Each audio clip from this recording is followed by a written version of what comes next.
사랑하는 기쁨의 교회 성도 여러분, 안녕하세요. 오늘은 다 같이 호세아서 말씀을 함께 묵상하도록 하겠습니다. 제가 여러분들을 위해서 호세아서 1장 1절에서 9절까지의 말씀을 읽도록 하겠습니다. 우시야와 요담과 아하스와 히스기야가 이어 유다 왕이 된 시대, 곧 요아스의 아들 여로보암이 이스라엘 왕이 된 시대에 부엘리의 아들 호세아에게 임한 여호와의 말씀이라. 여호와께서 처음 호세아에게 말씀하실 때 여호와께서 호세아에게 이르시되 너는 가서 음란한 여자를 맞이하여 음란한 자식들을 낳으라. 이 나라가 여호와를 떠나 크게 음란함이니라 하시니, 이에 그가 가서 디블라임의 딸 고멜을 맞이하였더니 고멜이 임신하여 아들을 낳음에 여호와께서 호세아에게 이르시되 그의 이름을 이스르엘이라 하라. 조금 후에 내가 이스라엘의 피를 예후의 집에 갚으며 이스라엘 족속의 나라를 패할 것이심이라. 그날에 내가 이스라엘 골짜기에 이스라엘의 활을 꺾으리라 하시니라. 고멜이 또 임신하여 딸을 낳음에 여호와께서 호세아에게 이르시되 그의 이름을 로루하마라 하라. 내가 다시는 이스라엘 족속을 긍휼히 여겨서 용서하지 않을 것임이니라. 그러나 내가 유다 족속을 긍휼히 여겨 그들의 하나님 여호와로 구원하겠고 활과 칼이나 전쟁이나 말과 마병으로 구원하지 아니하리라 하시니라. 고멜이 로루하마를 젖댄 후에 또 임신하여 아들을 낳음에 여호와께서 이르시되 그의 이름을 로암미라 하라. 너희는 내 백성이 아니요 나는 너희 하나님이 되지 아니할 것임이니라. 아멘. 우리가 지난 주간까지 요한 1서의 말씀을 함께 묵상했습니다. 오늘부터 우리는 호세아 선지서의 말씀을 함께 아침마다 묵상하려고 합니다. 호세아 선지자의 활동 시기는 기원전 8세기 후반입니다.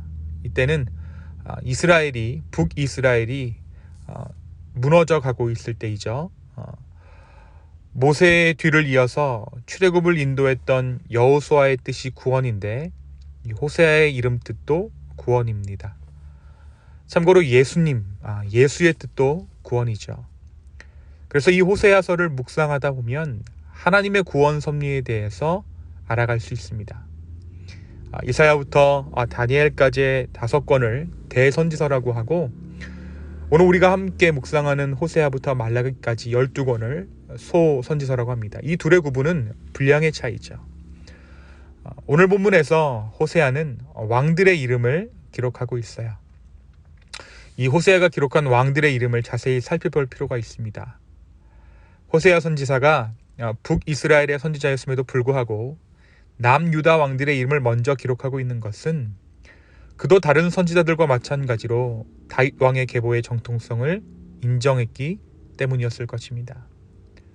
반면 이스라엘의 여로보암 2세 이후의 마지막 왕들 스가랴, 살룸, 므나헴, 브가히야, 베가, 호세아의 이름이 기록되지 않은 것은 이들이 반역으로 왕위를 찬탈해서 혼란과 멸망을 초래한 정통성이 없는 왕들이었기 때문일 것입니다.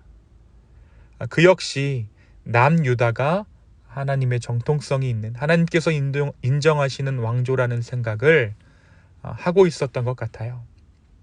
이 호세아 선지자는 하나님께 명령 하나를 받습니다. 그 명령이 무엇이었습니까? 음란한 아내를 취해서 음란한 자식들을 낳으라는 명령이었습니다. 여기서 음란함이란 마음보다는 행동을 가리키는 단어입니다. 그러니까 하나님께서는 호세아 선지자에게 음란한 여자, 다시 말해 창기와 결혼하라는 명령을 하신 것입니다. 오늘부터 묵상하게 될 이 호세아 1장 그리고 3장까지는 이 호세아 선지자와 고멜의 결혼 생활을 통해서 북이스라엘이 어떻게 하나님의 사랑을 배반하는지에 대해 보여주고 있습니다.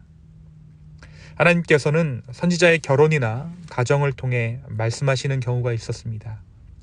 그래서 이사야 선지자에게는 그의 자녀의 이름을 통해서 메시지를 전하게 하셨죠. 그에게 2 아들이 있었는데 이사야 선지자의 한 아들의 이름은 마엘살렐 하스바였습니다. 그 의미는 노략이 속히 이루어짐입니다. 또 한 아들의 이름은 스알 야숲인데 그 의미는 남는 자가 돌아오리라. 비록 바빌론으로 포로가 되어 끌려갈지라도 하나님께서 돌아오게 하시겠다는 약속을 해주시는 것입니다.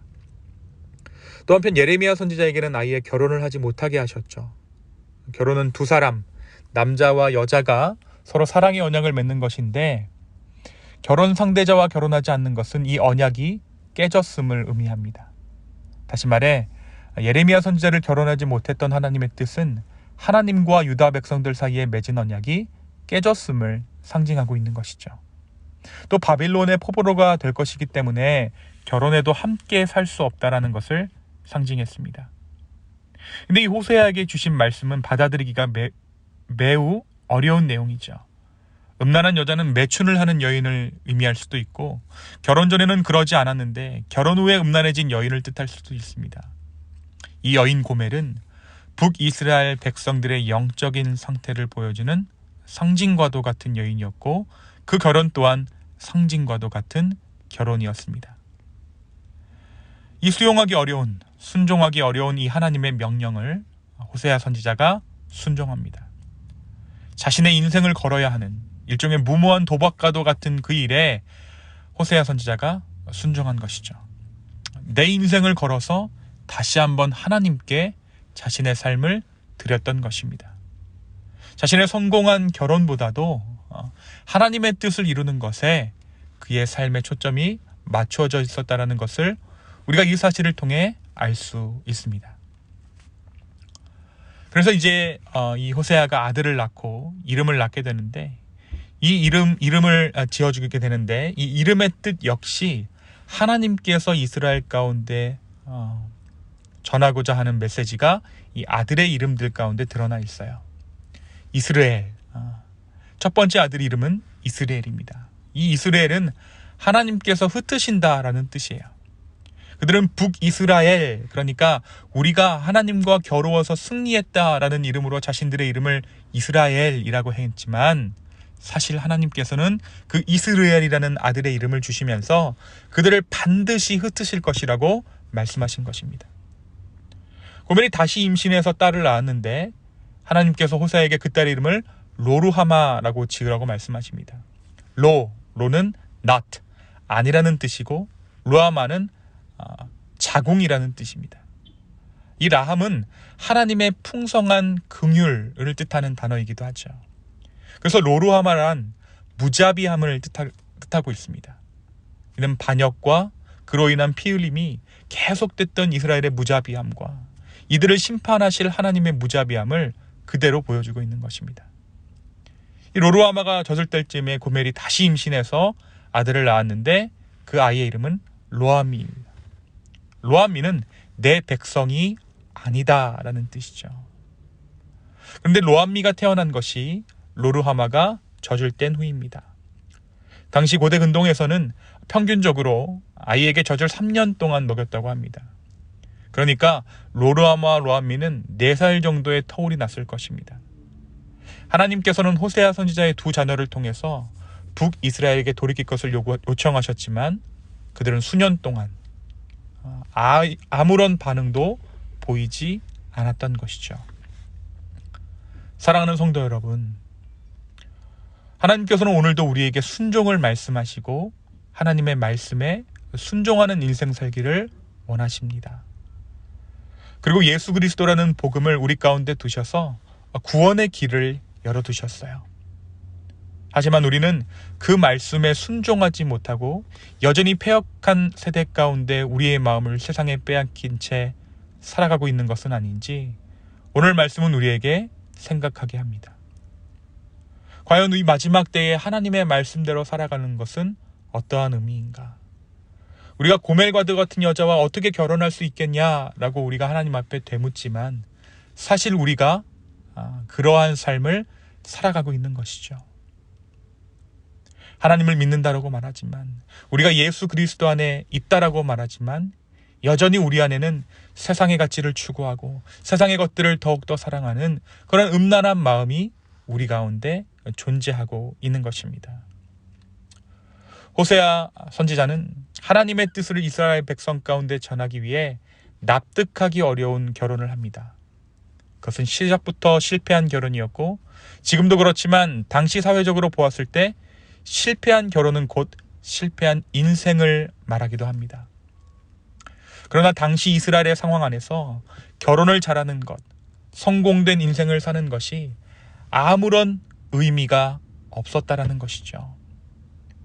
오히려 그의 결혼 실패가 하나님의 뜻을 보여주는 삶이었기에 호세아 선지자는 하나님 앞에 순종하여 그의 삶을 드립니다. 사랑하는 기쁨의 교회 성도 여러분, 그리고 오늘 이 말씀을 묵상하시는 하나님의 성도 여러분, 오늘 나는 어떠한 것에 나의 삶의 목적으로 두고 살아가고 있습니까? 이 패역한 세대 가운데 진짜 성공한 삶이란 어떠한 삶을 의미하는 것일까요? 더욱더 음란하면, 더욱더 세상의 마음을 뺏기면 성공하는 것이 진짜 성공을 말하는 것은 아닐까요? 구원이 없는 세대 가운데 호세아는 자신의 이름에 새겨진 구원을 위해 살아갑니다. 하나님의 뜻대로 살다가 세상 기준으로 실패한 인생이 오히려 구원의 인생, 진정한 승리라는 것을 호세아는 삶을 통해 보여준 것입니다. 오늘 하루 이 호세아서의 말씀을 다시 한번 우리의 마음 가운데 새기며 나의 삶 가운데 실패와 성공을 그 기준을 다시 세울 수 있는 우리가 되기를 소망합니다. 그리고 이 구원 되신 예수 그리스도의 이름을 붙잡는 저와 여러분의 오늘 하루 되기를 예수님의 이름으로 축원합니다. 이 시간 함께 기도하겠습니다. 주님, 오늘 이 아침에 다시 한번 우리의 마음을 점검합니다. 그리고 우리의 삶을 아버지 앞에 올려드립니다. 구원 되신 예수 그리스도, 이 이름만을 붙잡고 우리가 이 하루를 살아가게 하여 주십시오. 이 마지막 세대 가운데 우리가 어떻게 살아가는 것이 진정으로 성공한 인생인지 다시 한번 아버지 앞에 나의 삶을 드리며 점검할 수 있는 이 아침 되기를 소망하오니 주여 우리 기도 가운데 함께하여 주시고 우리의 인생을 주관하여 주시옵소서. 감사합니다. 이 모든 말씀 살아서 역사하시는 예수님의 이름으로 기도하였습니다. 아멘.